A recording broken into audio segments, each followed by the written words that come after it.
Welcome back. I'm going to read chapter 2 and 3 for you today. So cozy in.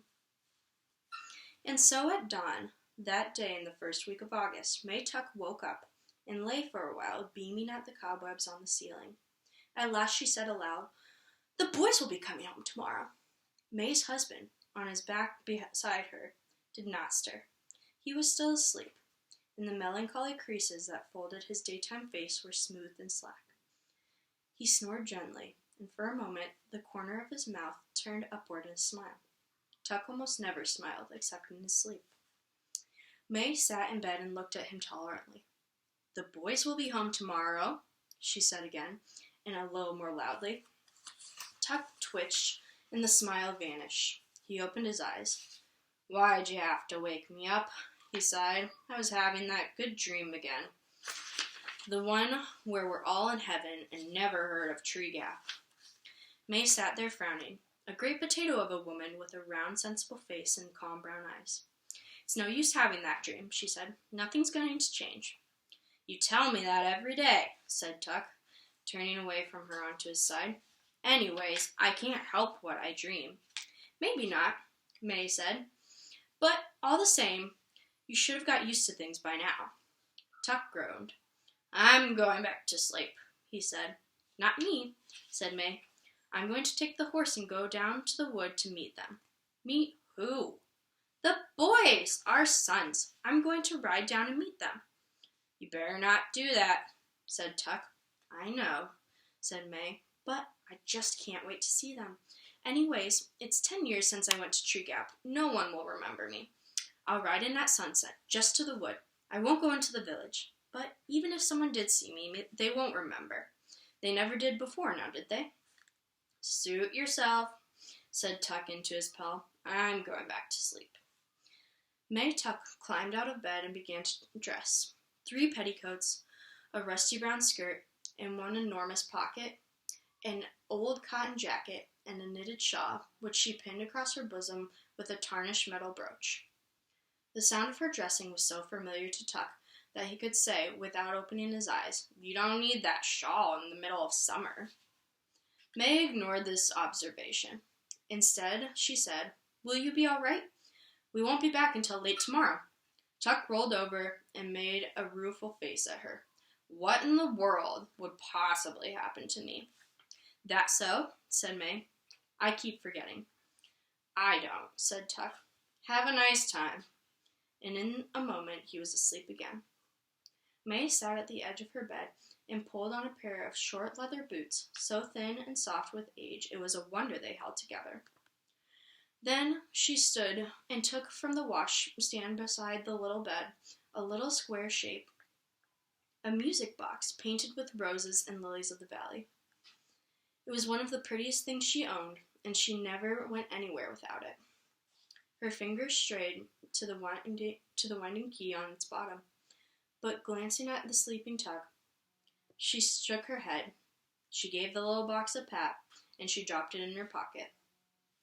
Then, last of all, she pulled over her ears a blue straw hat with a drooping, exhausted brim. But before she put the hat on, she brushed her grayish-brown hair and wound it into a bun at the back of her neck. She did this quickly and skillfully without a single glance in the mirror. May Tuck didn't need a mirror, though she had one propped up on the washstand. She knew very well what she would see in it. Her reflection had long since ceased to interest her, for May Tuck and her husband, and Miles and Jessie too, had all looked exactly the same for 87 years. At noon the very same day, in the first week of August, Winnie Foster sat on the bristly grass just inside the fence, and said to a large toad who was squatting a few yards away across the road, "I will, though. You'll see. Maybe even first thing tomorrow, while everyone's asleep." It was hard to know whether the toad was listening or not. Certainly Winnie had given it good reason to ignore her. She had come out to the fence very cross, very near boiling point on a day that itself was near boiling, and had noticed the toad at once. It was the only living thing in sight, except for stationary clouds of hysterical gnats suspended in the heat above the road. Winnie had found some pebbles on the base of the fence, and for lack of any other way to show how she felt, she had flung one at the toad. It missed altogether, as she had fully intended it should.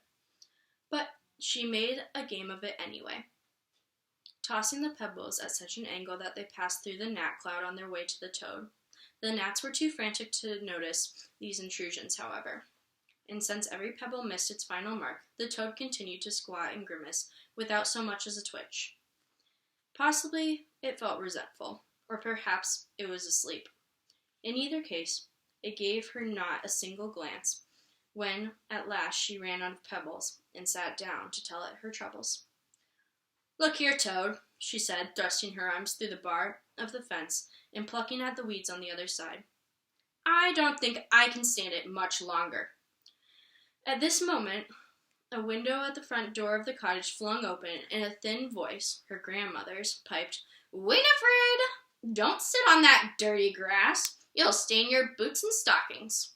And another firmer voice, her mother's, added, "Come in now, Winnie, right now. You'll get heat stroke out there on a day like this, and your lunch is ready." "See," said Winnie to the toad, "that's what I mean. It's like that every minute.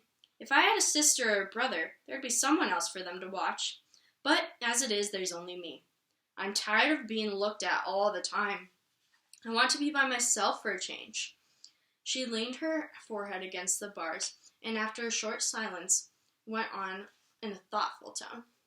"I'm not exactly sure what I'd do, but something interesting. Something that's all mine. Something that would make some kind of difference in the world. It'd be nice to have a new name, too. One that's not all worn out from being called so much. And I might even decide to have a pet. Maybe a big old toad like you that I could keep in a nice cage with lots of grass and..." At this, the toad stirred and blinked. It gave a heave of muscles and plopped its heavy mud ball of a body a few inches farther away from her. "I suppose you're right," said Winnie. "Then you'd be just the way I am now. Why should you have to be cooped up in a cage, too? It'd be better if I could be like you, out in the open and make up my own mind. Do you know, they've hardly ever let me outside of this yard all by myself. I'll never be able to do anything important if I stay here like this. I expect I better run away." She paused and peered anxiously at the toad to see how it would receive this staggering idea, but it showed no sign of interest.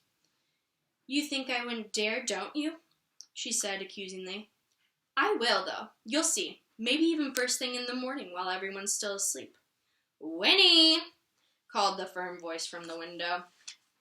"All right, I'm coming," she cried, exasperated, and then quickly added, I'll be right there, Mama." She stood up, brushed at her legs where bits of itchy grass clung to her stockings. The toad, as if it saw their interview was over, stirred again, bunched up, and bounced itself clumsily off toward the wood. Winnie watched it go.